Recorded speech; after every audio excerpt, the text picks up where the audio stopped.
அன்புள்ள ஆண்டவரே, மீண்டும் உம்முடைய பரிசுத்த நாமத்தின் பலத்தோடு இந்த நாளின் கூடுகையில் வந்திருக்கிற எங்கள் ஒவ்வொருவரோடும் உம்முடைய கிருபை இருந்து பாதுகாத்துக் கொள்ளும்.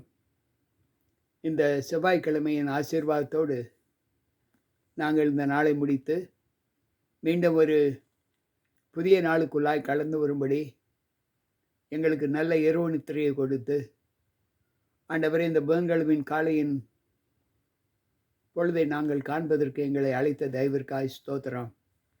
வந்திருக்கின்ற எங்கள் ஒவ்வொருவரோடு உம்முடைய கிருபை இருந்து பாதுகாத்துக் கொள்ளும். மீட்பர் இயேசு கிறிஸ்துவின் நாமத்தில் ஜெபிக்கிறேன் நல்ல பிதாவே, ஆமென். அன்பு பிள்ளைகளே, கர்த்தருடைய வார்த்தைகளை கேட்பதற்கு வந்திருக்கிற உங்கள் அனைவருக்கும் இந்த புதன்கிழமையின் காலையின் வாழ்த்துக்களை தெரிவித்துக் கொள்கிறேன். கர்த்தர் நம்மோடு இருப்பாராக. இந்த நாளிலும் நாம் தேவ சமூகத்தில் ஒரு சத்தியத்தை கேட்க இருக்கிறோம். கிறிஸ்தவர்கள் என்று வேதாகமத்தில் சொல்லப்பட்டிருக்கக்கூடிய இடங்கள்.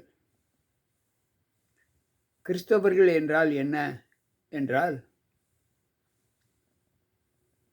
டாக் டு ஜீசஸ், இயேசுவோடு பேசுவது. டாக் அபவுட் ஜீசஸ், இயேசு கிறிஸ்துவை பற்றி பேசுவது. ட்ரஸ்ட் இன் ஜீசஸ், இயேசு கிறிஸ்துவுக்குள் நம்பிக்கை வைப்பது, விசுவாசம் வைப்பது. இந்த 3 குணங்களை யார் பெற்றிருக்கிறார்களோ அவர்களைத்தான் வேதாகமம் கிறிஸ்தவர்கள் என்று சொல்லுகிறது. கிறிஸ்துவை ஏற்றுக்கொண்ட மாத்திரத்தில் எல்லோரும் கிறிஸ்தவர்கள் என்று சொல்ல முடியாது. ஒருவேளை பெயரை பார்த்த அளவு அவர்கள் கிறிஸ்தவர்கள் என்று சொல்லலாம். ஆனால் நான் அரியலூரில் பணியாற்றி கொண்டிருக்கும்போது அங்கு ஒரு கிறிஸ்தவரை நான் சந்தித்தேன். அப்பொழுது அவர்கள் கிறிஸ்துவை ஏற்றுக்கொண்ட குடும்பம்தான் அவர்கள். ஆனால் வாழ்க்கையில் நான் அவர்களிடத்தில் சொன்ன சத்தியம் அவர்களுக்கு தெரியவில்லை. பின்பு நான் அவருடைய இல்லங்களுக்கு அவர்கள் அழைத்து அனுப்பியதன் நிமித்தம் அநேக இடங்களில் அங்கு சென்றிருந்தேன். சென்ற சமயத்தில் அங்கு ராபர்ட் என்கின்ற ஒரு பெயரை உடைய ஒரு வீட்டு நுகப்பு வாசலில் நான் நின்றிருந்தேன். அந்த வீட்டு வாசலில் ராபர்ட் என்று பெயர் சூட்டப்பட்டிருந்தது. பின்பு அந்த இல்லத்தை பார்த்து இவர் கிறிஸ்தவர்கள் என்று நினைத்து அந்த வீட்டிற்குள் சென்றேன். ஆனால் அவர்கள் கிறிஸ்தவர்கள் அல்ல, கிறிஸ்து சமுதாயத்தை சாராதவர்கள். பின்பு அவர்களிடத்தில் நான் ஏன் இந்த பெயரை வைத்திருக்கிறேன் என்று சொன்னேன். அதற்கு அவர், எங்களுக்கு ராபர்ட் கிளைவ் என்பவரை மிகவும் பிடிக்கும். அவர் நற்பணிகளை செய்த ஒரு மனிதர், அநேகருக்கு அனுகூலமாய் இருந்தார். எனவே அவருடைய பெயர் நாங்கள் வைத்திருக்கிறோம் என்று சொல்லி அந்த வீட்டு தலைவர் தகப்பனார் சொன்னார். அன்பு பிள்ளைகளே, அப்படி என்றால் பெயரை வைத்து நாம் கிறிஸ்தவன் கிறிஸ்தவள் என்று எடை போட முடியாது. சில சமயங்களில் ஆண்டவரை குறித்து பேசுகிற ஒரு அனுபவம் நமக்கு இருக்க வேண்டும் என்று வேதம் சொல்லுகிறது. அப்போஸ்தலர் 11வது அதிகாரத்தை நாம் வாசிப்போம் என்றால், அங்கு அப்போஸ்தலர் 11வது அதிகாரம் அங்கு நமக்கு கிறிஸ்தவர்கள் எப்படிப்பட்ட குணத்தை உடையவர்கள் என்பதை அங்கு விவரித்து காண்பிக்கிறது. அங்கு ஆண்டவர் சொல்லுகிறார்,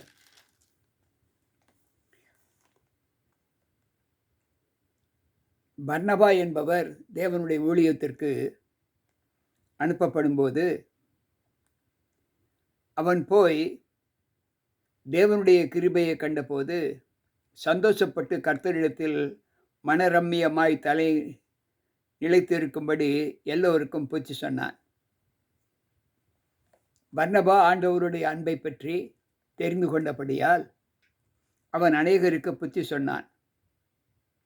அவன் நல்லவனும் பரிசுத்த ஆவியினாலும் விசுவாசத்தினாலும் நிறைந்தவனாய் இருந்தான்.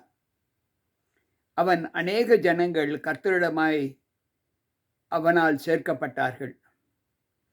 பின்பு பர்னபா சவுலை தேடும்படி தர்சுவுக்கு புறப்பட்டு போய் அவனை கண்டு அந்தியோகாவுக்கு அழைத்து கொண்டு வந்தான். அவர்கள் 1 வருஷ காலமாய் சபையோட கூடியிருந்து அநேக ஜனங்களுக்கு உபதேசம் பண்ணினார்கள். முதல் அந்தியோகியாவிலே இவர்களுக்கு கிறிஸ்தவர்கள் என்கின்ற பெயர் வழங்கிற்று என்று இங்கே அப்போஸ்தலர் 11:22 நாம் 26 வரை வாசிக்கலாம். அந்த எருசலேமில் உள்ள சபையார் இந்த காரியங்கள் அனைத்தும் கேள்விப்பட்டபோது அந்தியோகியா வரைக்கும் போகும்படி பர்னபாவை அனுப்பினார். அங்கு அந்தியோகியா பட்டணத்தை குறித்து அங்கு செரினே பட்டணத்தாரும் சீப்புரு தீவாவாரும் அங்கு சொல்லிக் கொண்டிருக்கின்ற பட்சத்தில் அந்த பட்டணத்திற்கு யாரை அனுப்ப வேண்டும் என்று தீர்மானித்து பர்னபாவை அனுப்புகிறார். அந்த பர்னபா போய் சேர்ந்து தேவனுடைய கிருபையை கண்டபோது சந்தோஷப்பட்டு கர்த்தரிடத்தில் மனரம்மியமாய் நிலைத்திருக்கும்படி எல்லோருக்கும் புத்தி சொன்னான். அன்பு பிள்ளைகளே, வேதாகமத்தில் கர்த்தரை குறித்து சொல்லக்கூடிய ஒரு செய்தி, கர்த்தரிடத்தில் பேசக்கூடிய ஒரு அனுபவம், கர்த்தரிடத்தில் விசுவாசம் வைக்கக்கூடிய ஒரு அனுபவம், இந்த அனுபவங்களில் தான் கிறிஸ்தவர்கள் என்ற பெயர் சூட்டப்பட்டு இருக்கிறது. இன்றைக்கு நம்முடைய வாழ்க்கையில் எத்தனை பேர் கிறிஸ்தவர்கள் என்று பெயர் சூட்டிக்கொண்டு கிறிஸ்துவனுடைய உபதேசத்தை மீறி நடக்கிற பிள்ளைகளை நாம் பார்க்கிறோம். அது உண்மையில் ஆண்டவர் அவர்களுக்கு கொடுத்த திட்டமா அல்லது அவர்கள் கைக்கொள்ள விரும்பவில்லையா என்பது இன்றைக்கு ஒரு பெரிய கேள்வியாக இருக்கிறது. கிறிஸ்துவை போல குணலட்சணங்கள் நிறைந்தவர்கள்தான் கிறிஸ்தவர்கள். கிறிஸ்துவை போல நாம் நடக்க வேண்டும், பேச்சிலே அல்ல செயலில் காண்பிக்க வேண்டும். ஆண்டவர் சொல்லுகிறார், வசனத்தினாலும் நாவினாலும் அல்ல, உண்மையினாலும் கிரியைகளினாலும் அன்பு கூற கடவும் என்று சொல்லுகிறார். இன்றைக்கு நாம் பேசிவிடலாம், ஆனால் அதை செயலில் காட்ட வேண்டும். இன்றைக்கு அந்த அனுகூலம் இன்றைக்கு எத்தனை மக்களுக்கு மத்தியிலே காணப்படுகிறது. தேவனுடைய ராஜ்யம் பேச்சிலே அல்ல பலத்திலே இருக்கிறது என்று 1 கொரிந்தியர் 4:20 நாம் வாசிக்கிறோம். அவனவன் திருவசனத்தை கேட்கிறவனாய் மாத்திரமல்ல, அதன்படி செய்கிறவளாய் இருங்கள் என்று யாக்கோபின் புஸ்தகம் நமக்கு கற்றுக் கொடுக்கிறது. அன்பு பிள்ளைகளே, நீங்கள் மற்றவர்களுக்கு ஒரு சாட்சியுள்ள பிள்ளைகளாக நடக்க வேண்டும். அப்படி நடப்பது மட்டுமே கிறிஸ்துவை நாம் மகிமைப்படுத்துகிறோம், அவருடைய குணலட்சணங்களை பிரதிபலிக்கிறோம் என்று வேதம் சொல்லுகிறது. எனக்கு பிரியமான தேவ பிள்ளைகளே, இன்றைக்கு நம்முடைய வாழ்க்கையில் நாம் கிறிஸ்தவர்கள் என்று சொல்வதற்கான என்ன தன்மையை நாம் மற்றவர்களுக்கு காண்பிக்க முடியும்? என்னை பார்த்து நீங்கள் கிறிஸ்தவர்களா என்று சொன்னால் நாம் ஆம் என்று சொல்லுவேன்.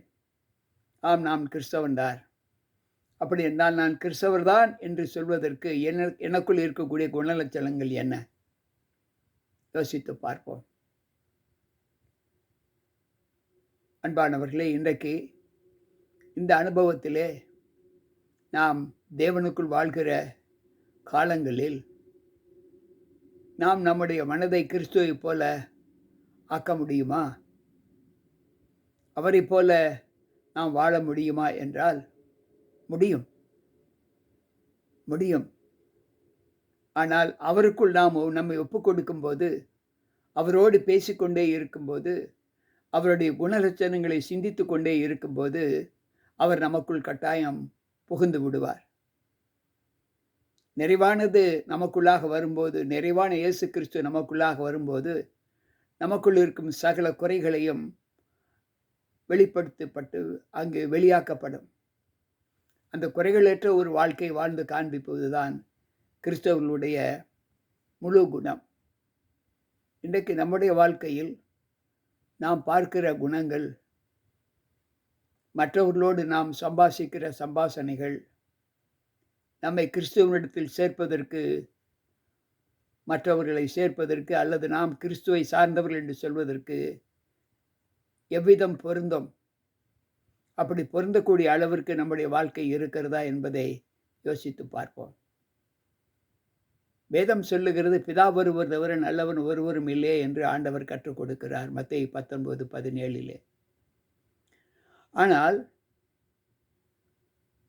நீங்கள் என்னோடு இருந்தால் நான் உங்களோடு இருப்பேன் என்று அதே வேதம் நமக்கு கற்றுக் கொடுக்கிறது. 2 நாளாகமம் 15:2.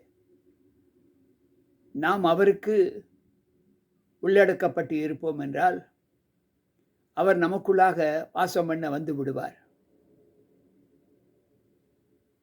வேதாகமத்தில் ஆண்டவர் சொல்லுகிறார், யோவான் 17:21, நானும் பிதாவும் ஒன்றாய் இருக்கிறது போல நீங்களும் ஒன்றாய் இருக்கும்படி வேண்டிக் கொள்ளுகிறேன். அன்பு பிள்ளைகளே, இன்றைக்கு நம்முடைய வாழ்க்கையில் நாம் கிறிஸ்தவர்கள் என்று சொல்வதற்கு என்ன தகுதிகளை பெற்றிருக்கிறோம் என்பதை யோசித்து பார்ப்போம். அந்த குணங்கள் எப்படிப்பட்டதாய் இருக்கிறது என்பதை யோசித்து, அவருக்குள் பேசுகிற ஒரு அனுபவத்தை நாம் பெற்றிருக்கிறோம் என்றால், அன்றைக்கு பர்னபாஸ் செய்தது போல இன்றைக்கு நம்முடைய வாழ்க்கையில் நாம் கிறிஸ்துவை பிரதிபலிப்பதற்கு என்ன குணங்களை பெற்றிருக்கிறோம் என்பதை ஆண்டவருடைய சமூகத்தில் கேட்டு பெற்று, ஆண்டவரே, உம்முடைய நாமத்தை தரித்து கொள்வதற்கு நான் பாத்திரனா அல்லது பாத்திரவான்களாக இருக்கிறோமா என்பதை நீர் எங்களுக்கு வெளிப்படுத்தும் என்று தேவ சமூகத்தில் கேட்டு, ஆண்டவருக்கு உண்மையுத்தமாய் நடப்பதற்கான பலத்தை வேதம் சொல்லுகிறபடி நாம் நடந்து காண்பித்தால், வேதம் சொல்லுகிறபடி நடந்து காண்பித்தால், நாம் மனுஷருக்கு பிரியமாய் இருக்க விரும்பாமல் தேவனுக்கு பிரியமாய் இருக்க விரும்புகிறவர்களாக நம்மை தேவ சமூகத்தில் ஒப்புக் கொடுப்போமா? பாருங்கள், அப்படிப்பட்ட விருப்பத்திற்கு செவிசாய்க்கிறவர்கள் என்னோடு கூட வந்து ஜெபிக்கும்படி உங்களை அன்போடு வேண்டிக் கொள்கிறேன். அன்புள்ள ஆண்டவரே, இன்றைக்கும் நாங்கள் கிறிஸ்துவை தரித்திருக்கிறோம், கிறிஸ்துவனுடைய நாமத்திற்கு சாட்சிகள் என்று நாங்கள் சொல்வோம் என்றால், எங்களுக்குள் அந்த குணங்கள் முற்றிலும் காணப்படுகிறதா என்பதை ஆண்டவரை நாங்கள் அறியும்படி இந்த நல்ல செய்திக்குள்ளாய் கடந்து வந்திருக்கிறோம். யோபு பக்தன் சொன்னது போல, உங்கள் வாயே உங்களை குற்றவாளிகளாக தீர்க்கும், உங்கள் நாவே நியாய தீர்ப்பு நாளிலே உங்களுக்கு சாட்சியிடும் என்று யோபு 15:6 சொல்லப்பட்டது போல, நாங்கள் கிறிஸ்தவர்கள் என்ற பெயர் வைத்திருந்தாலும் எங்களுக்குள் இருக்கக்கூடிய குணங்கள் உம்மை விட்டு மாறுபட்டதாக காணப்படாதபடி எங்களை உம்முடைய கரத்தில் ஒப்புக் கொடுக்கிறோம். குற்றங்கள் குறைவுகள் எங்களிடத்தில் காணப்படுகிறது, அது தயவாக மன்னித்து இனிமேல் நாங்கள் அந்த அனுபவத்திற்குள் கடந்து செல்லாதபடி எங்களை முற்றிலுமாக கழுவி சுத்திகரிக்க வேண்டும் என்று உம்முடைய கரத்தில் ஒப்புக் கொடுக்கிறோம். கேட்டுக்கொண்டிருக்கிற ஒவ்வொரு பிள்ளைகளும், விசேஷமாக வாலிப பிள்ளைகளும் அந்த அனுபவத்திற்குள் வந்து உம்முடைய பிள்ளைகள் என்பதை நாங்கள் நிரூபித்து காண்பிக்க கேட்டுக்கொண்டிருக்கிற ஒவ்வொரு பிள்ளைகளுக்கும் நீ நல்ல ஞானத்தை கொடுத்து காத்துக்கொள்ளும். அப்படிப்பட்ட ஆசீர்வாதத்தை எங்களுக்கு தாரும். மீட்பர் இயேசு கிறிஸ்துவின் நாமத்தில் ஜெபிக்கிறேன் நல்ல பிதாவே, ஆமென். அன்பு பிள்ளைகளே, கேட்ட சத்திய வார்த்தைகள் இன்றைக்கு நாம் கிறிஸ்துவை உடையவர்கள் என்பதை வெளிப்படுத்தி காண்பிப்பதற்கு அனுகூலமாய் இருக்கும் என்று நான் கர்த்தருக்குள் நம்புகிறேன். மீண்டும் நாளை சந்திப்போம். உங்கள் போதகர் ஜி.கே. ராபர்ட். கர்த்தர் நம்மோடு இருப்பாராக. ஆமென்.